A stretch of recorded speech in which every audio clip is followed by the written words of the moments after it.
Hello, brothers and sisters. This is Brother Lewis. Just thought I would go over exam 2 and the most often missed questions between the two sections. That way you get a sense for maybe in the future what you'll need to address in these chapters that this addressed. And I think this was on chapters, what was this? Go back, McGraw-Hill. Let's move this out of the way. I'm in McGraw-Hill. Let's see, exam 2. I have to go back and figure this out. I forget which questions this was dealing with, but so what I wanted to do is just go through these, and I've identified between the two sections a couple of questions that were missed significantly. One is this 195. So if we open this up, oops. If we open up this actual question, we can usually work through it. So as you can see, it already gives you the answer, but let me help you walk through how this gets solved. Let's see, pull up this, make the Excel file a little bigger and a little smaller so we can fit it all in here and see what we can do. So as you know, I tried to solve it without knowing the answer, even though I kind of saw it, I forgot it. My short-term memory is not that long. So on April 1, Garcia Publishing Company received a 1548 from Atisco Incorporated for 36-month subscriptions to several different magazines. The subscription started immediately. So on 4/1, let's just go ahead and put that in, start date.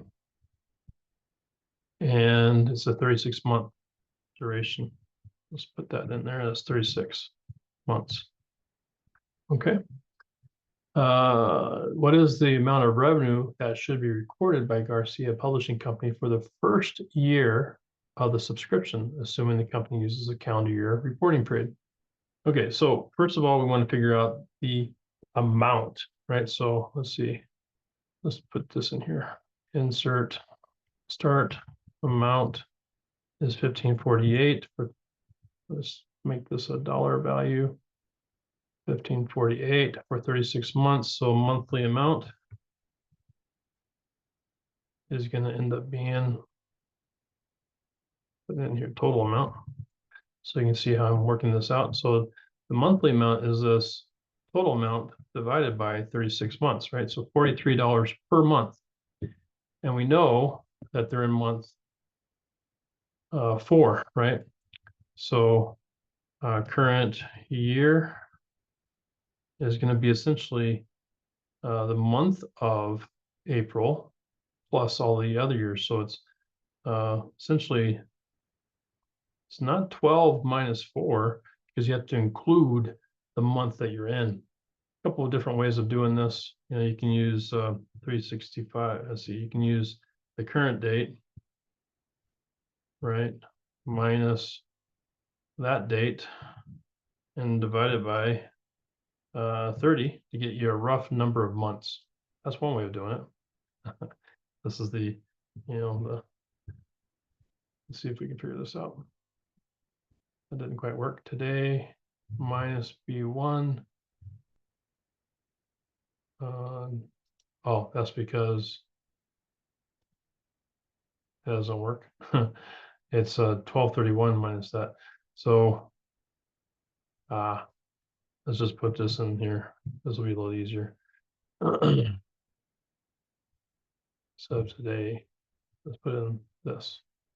And this will give us a rough sense for how many months. If you didn't know how to do it on your fingers, this will tell you 9 months, right? So April, May, June, July, August, September, October, November, December, 9 months. So 9 months worth of time. Okay. We could also do a little rounding thing in here, just if you wanted to play with formulas and learn how to do that. Right. So 9 months. So for 9 months, we're going to run at $43 a month. So current year amount is going to be the 9 months times $43. So we should be the current year months and current year amount. Should be 387. If I go over here, I'm guessing it's 387, and it is. Okay. So the way they did it, 1548 divided by 36 gives you 43 months. You got 9 months in year one, and then this is what would be recognized in the other years, right? 12, 12, and then 3 for the remaining, that fourth year. So that's 195. On, let's see if I can make this a little smaller. So I can add a sheet and keep on going. Okay, so 195 was the first one. The next one was 219 right here. Okay, an adjusting entry that increases a revenue and decreases a liability is known as, interesting. Okay, so in this, you might already understand it, but let's say you didn't understand it. Let's say you just wanted to put together a journal entries, right? So you might have a date, you might have an account, you have a debit, and you have a credit. So if you're increasing revenue and decreasing the liability, okay, so we know that revenue, we know that revenue is a credit, so we want to put that down here. And let's just call this a liability for now. And let's call it 10,000. Yeah, $10,000, and decreases the liability. So that decreases the liability, increases the revenue. So what is this? That's a good question. Usually I would think that this is, you're actually accruing revenue because you're taking it out of an unearned liability, unearned revenue, and you're moving it to revenue, usually is what this would be. So I would think it's accruing revenue, but they might not look at it that way necessarily. This is just an adjusting entry, so you've actually earned revenue. So maybe it's what are your options here? Let's see what the options are without. All right, since I already know it, probably doesn't help to know this one, but so you're accruing an expense. So we know it's not an expense. So those two automatically off. We know it's not depreciation.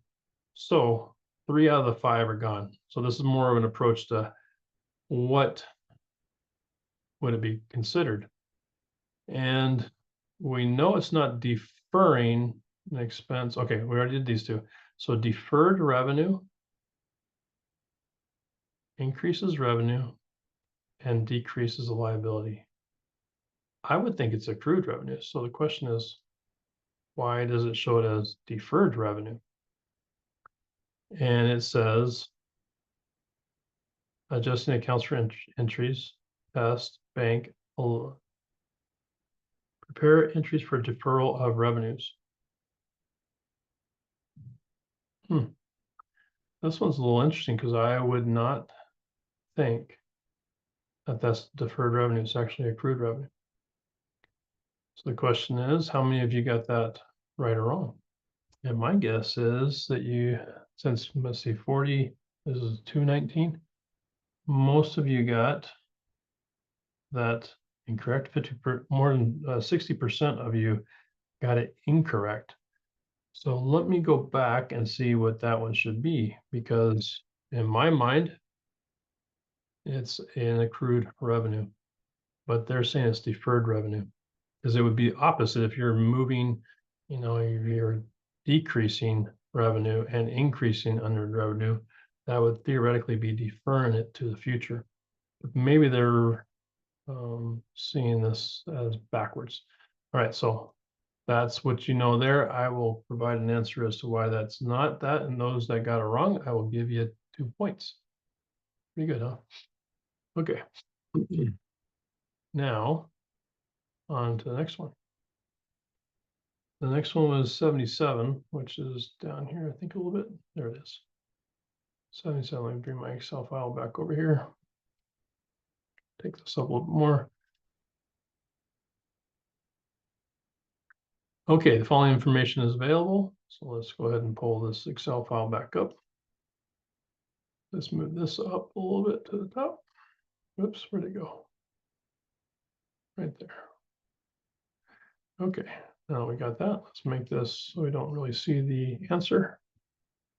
And let's work it out. Make this bigger. Okay. Following is available. Cash and bank inventory plus based on this information, Benton Manufacturing should report cash and cash equivalents on June 30th of. Where's the values? There's the values. Okay, here we go. So let's just go ahead and scrape this first. Copy. Let's bring them over here. Paste the values. Now we know what we got here. So what's the cash and cash equivalent? Let's just go ahead and insert here. Let's do cash equivalent. All right. And we'll just put a little yes by it. There's a couple ways of doing it, but let's just go ahead and actually I'll do it the simple way. Okay, we'll just put down the number if it's a cash equivalent. So cash in the bank, yes. Inventory of postage stamps, is that a cash equivalent? Inventory of postage stamps, maybe. We'll have to come back to that. Money market fund balance. Money market is a cash equivalent.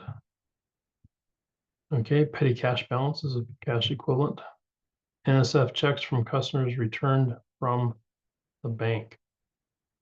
No, that's not a cash. Well, that's a negative. If it's anything. And it's non-sufficient funds checks from customers returned by the bank. That's a decrease. If it's anything. Post-dated checks received from customers. Post-dated, no, because you can't really put them in the account. Money orders would be a 9-month certificate of deposit maturing on December 30th, 1st of current year. Cash or cash equivalents. I would say no, that's not. Okay. Post-dated, that's not. And inventory of postage stamps, that's the only one where I'm pretty much going to say that's not. So let's do total and let's do the equals sum and go and see what we got here. Okay, so we got 24,295. Now let's see if 24,295 is one of our options. 24,295 is not. Okay, so then that means we have a problem. We're either too high or too low. So what would we then do? Come back here. Well, what's the closest one to 24,295? Okay, one of these two. So we're either a bit off, right? Because our options are, let's put them in here. Let's see if we can figure this out. If we did exactly what I did, my option is, okay, I've got 20,952, I've got 23,195, I've got 25,352, I got 24,252, I got 24,345. Okay, so those are my options. So what's my variance from those options? I can take this minus this and let's make it fixed. So hit F2, sorry, F4. That fixes this cell, so I can just copy and go down. Okay, so either, and then let's do a half of that because sometimes the numbers are half of those numbers. So let's see, equals this divided by 2, because sometimes depending on which direction you're wrong, you're gonna be off by that. Okay, so one of these numbers ain't right, and maybe it's a combination of numbers that isn't right. So what do we have here? Cash and cash equivalents. Okay, so 3342.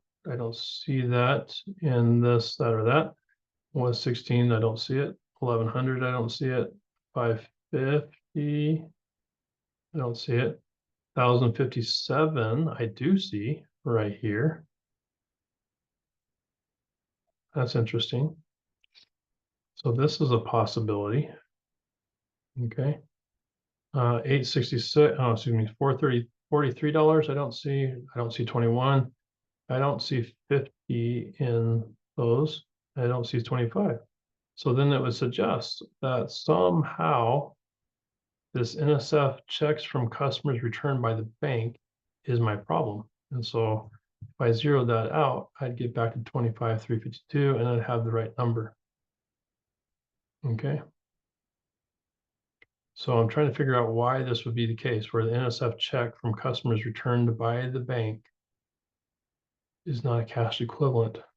Because maybe it's already in the cash in bank account, and these are just outside of that, right? They've already been recognized. We have to go and get the cash from somebody. It's going to be an accounts receivable. So it's not necessarily going to be a cash equivalent because it is past due and probably past due by a lot.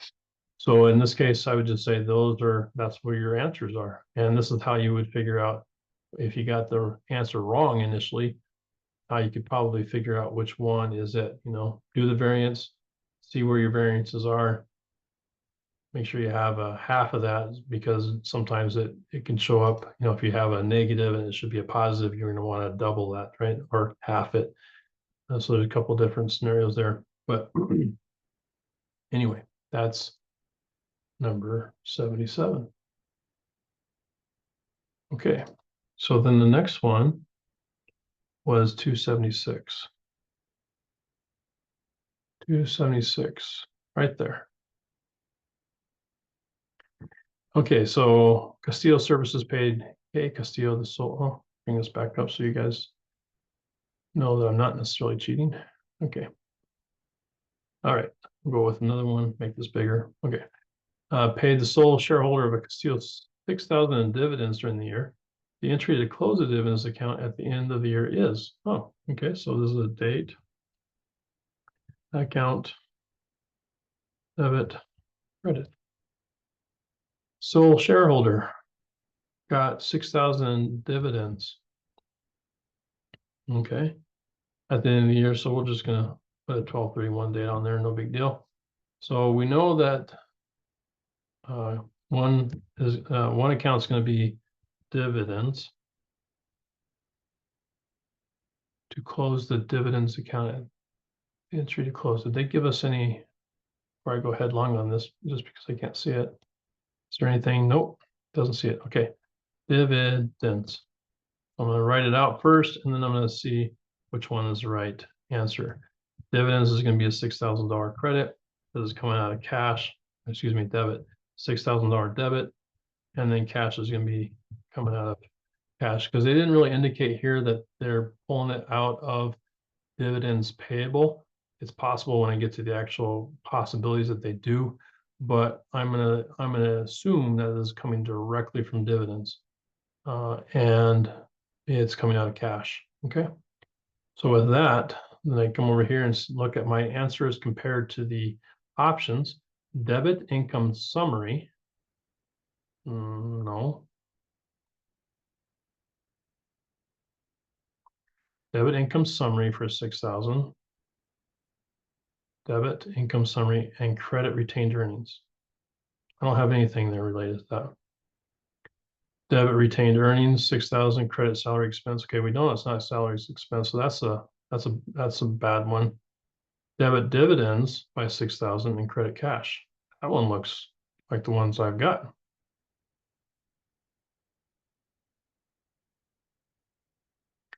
Debit retained earnings 6,000 and credit dividends for 6,000. Well, you definitely debit credit dividends, but I'm not sure why you would credit retained earnings if you paid it. This one's a little tricky. Debit dividends 6,000, which I got, and credit retained earnings, which I wouldn't think so. So the only difference between these two is that it's crediting a different account. This is cash and retained earnings.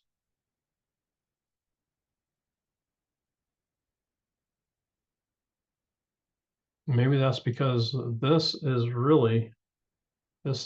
a the way they've worded this suggests something very interesting. They tell you one thing where it's the Castillo services for 6,000 in dividends during the year, right? So they paid. Then they say the entry to close the dividends account at the end of the year is. So really what they're saying, this is my assumption, I assumed wrong then. So I would have chosen this and gotten it wrong. But what they're really saying is that, let's say on 401, they paid, they already did this. They did the cash. No, they already did these entries. Let's say they did this on 401, okay? They did this entry. Now you have a credit balance in dividends. So what they're then saying is on 1231, what you have to do is clear out this dividends amount. And so in order to do that, you're going to go to, you're going to go to retained earnings, and you're going to go to dividends. So this would be the $6,000 as your closing account, closing entry, and this would be $6,000. So you can see how I thought about this incorrectly. And the actual answer was saying, okay, well, you've already done this entry throughout the year, 6,000 worth of dividends paid out in cash. So now that you have a debit balance in the dividends account, how do you clear this out, this $6,000? And so that would then be a debit to retained earnings for 6,000 and a credit to dividends for 6,000. And therefore, that's the answer. See where I went wrong? See where a lot of you all may have gone wrong as well.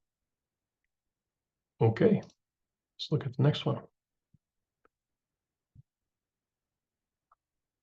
The next one is 289. Let's find 289. 289. There it is. Okay. So for 289, do this. Actually, let's make this, let's move this up. Oops. Didn't want to do that. Don't do that either. Stop. Okay. And let's move this up. Okay. So a company's ledger accounts and their end of period balances before closing entries are posted as shown below. What amount will be posted to retained earnings in the process of closing the income summary? Okay. So why don't we go ahead and just scrape this off and pull it here. Oops, Control Z. Let's do paste values. Oh, I don't like how I did that. Okay, well, that's not cool. Okay, we'll just do this the old-fashioned way. Retained earnings, we'll just put it in here, 9,500. We got dividends, and that's 13,300. We got rev and new 438, 123. We got rent expense, which is for 3,800. Salaries expense for 88.5. Insurance, I'm just going to make this small, expense is 430. Depreciation expense, this is 660, and this is accumulated depreciation. Okay, well, first of all, we have to remember what goes into the income summary, right? So this revenue, let me just highlight them. Revenues go into an income summary, revenue, rent expense, salaries expense, insurance expense, depreciation expense, okay? Now, retained earnings doesn't, because it's already retained earnings, and dividends does go to retained earnings, but it's not part of the income summary, right? Income summary is everything that would come from revenue to expenses, right? So the one way of looking at this is that I got to do this a couple different ways. So we're going to basically create an income statement really quick. So this is going to be a 3,800. This is going to be minus 3,800. This is going to be minus 8,850. It's going to be minus 430, and it's going to be minus 660 because expenses reduce your revenue, right? And so when you get down to your, almost like, let me move this way. We'll do this a little differently. So we create the income statement. I'll try not to confuse everybody. Insert. Okay, so this is a really quick income summary, right? So total expense equals sum. This is, oops, right to there. And then your net income or loss, okay? Net income or loss equals your revenue minus your expenses. There you go. So 24,260 is going to be what gets pushed into retained earnings, right? So theoretically, I'm not sure if they would have asked for more than this. This is probably they're gonna ask you whether it's a debit or a credit, right? So if you have an amount that's going to increase your retained earnings, you're gonna end up having, date, account, debit, credit, right?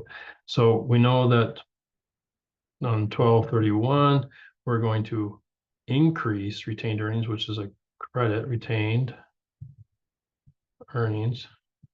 And we have an income summary account that we're going to debit. So 24,260 and 24,260 is going to show up here. Now with that, you have what you need probably to answer this question. Okay, so you have the amount, you have the account, you have whether it's a debit or a credit. So let's see what it says. 24,260 credit. All right, hooray! I've gotten 3, I think, out of 5 correct. And you can see on the 2 where I went incorrect, except for the 1. I don't know why that was the way it was, but I will double check on that. So just to make sure that everybody has one more opportunity to get, 10% more, maybe even, 2 or 3% more on the final exam. I'll go over just one more since I have a little bit of time on the clock. So another one that wasn't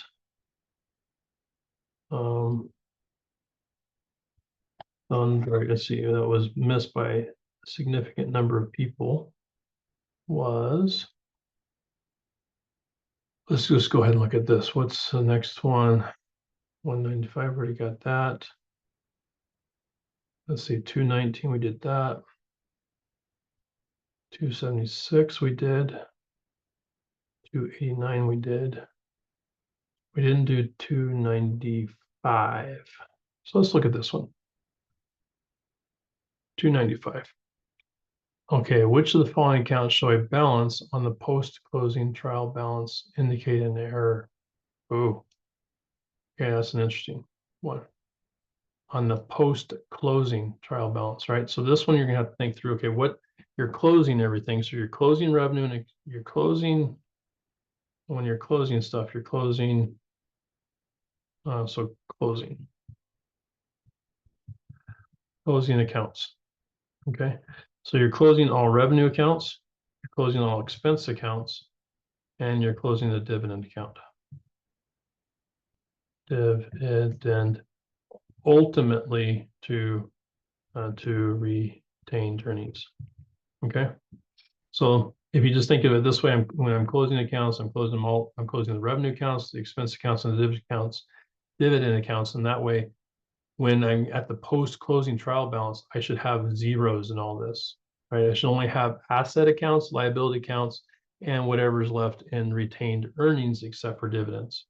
Okay, so then when I look at my options here, where's the error? Office equipment is an asset account, so that should still have a balance. Accumulated depreciation should still have a balance because that's a contra asset account. Depreciation expense, that should have a 0 on it. So that would be one option. Retained earnings will likely almost always have a balance in it because it's an equity account. And salaries payable is a liability account, and therefore it will generally have a balance at the end of the period. So this one is your only option. Asset, equity, liability, expense. So the expense one should be cleared out. Okay, well, hopefully that helps with some of the questions that got missed the most. Actually, I'll do one more for you since there's a 40% right here. 295. Yeah, I just did 295, right? Yeah, 295. The only other one that's a significant doozy. Well, actually, these two. I'm not sure why I did 77. Why don't we go ahead and look at? I'll do 77 and then this last one. See if we can get a couple more for you, just to show you where some potential issues are. I already did this one. Yeah, I already did this one. Sorry. 122. Okay, it's this one. If a check correctly, let's bring my little thing up here. See if I can cover the answer. There we go. Okay, number 7. If a check correctly written and paid by the bank for 352 is incorrectly recorded in the company's books for 299, how should this error be treated on the bank reconciliation? Okay, so first let's just figure out what the difference is, right? Check paid by the bank. Paid by bank is 352, recorded on books is 299. All right. Paid by bank, recorded on books incorrectly, right? So the difference here is the 352 minus 299. So that's $53. So the question is, what do we need to do? Right? So right now, let's just do the account, whatever date, account, debit, or credit. So when it was originally entered, it was entered as, let's say, it's called an expense for friends. So it's going to be an expense, expense, or we recorded it as 299, and it came out of cash for 299, right? So that's what it is right now. But it should be, I usually put like should be, right? It should be expense for 352 and cash for 352. So what you could do then is your variance, right? Variance. And the same accounts, expense and cash. And you can just do the difference here. So same thing. But we're going to do the absolute values. Should be that minus this. And we'll just use the same number over here, right? Because equals or plus that minus this gives me what the actual entry should be. So if the question asks you, how do you adjust on the book side, you're going to do a credit to cash, right? So if I come over here, a credit is a reduction. So add 53 to the bank balance? No, because it's a reduction. So anything with add is a reduction. So you have subtract. So book subtract 53 from the book balance. Yes, that's a definite. So more than likely, before you go on to these other ones, you're going to just say, yeah, I think that one's definitely it, but you want to double check the rest just to make sure there's nothing tricky in here, right? So subtract from the bank balance, that's definitely, and add 53 to the books balance. No, oh, sorry, this says bank. So no, you're not going to do anything to the bank balance because the bank's value is not incorrect. The book value is incorrect. So this is for sure but not the add. You're still subtracting. So anything with add, out to the book balance. Add, out, subtract 53 from the bank balance. And then once again, this is a no, because you don't adjust the bank balance, you only adjust the book balance. So this one is the correct answer. Okay, well, with that, I hope that helps out with any studies for the final exam that are coming up.